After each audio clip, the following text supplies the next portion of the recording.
So this area here is the top of Dewerstone Rock, and I'm going to show you it very shortly when I get down by the river. And just the scale of it is really massive, and people come here climbing.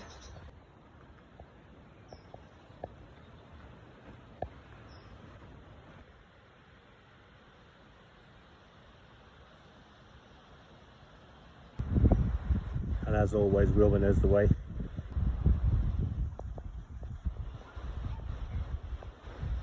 You can probably see just in the distance there the river. So there's trees. Going to be joining that soon.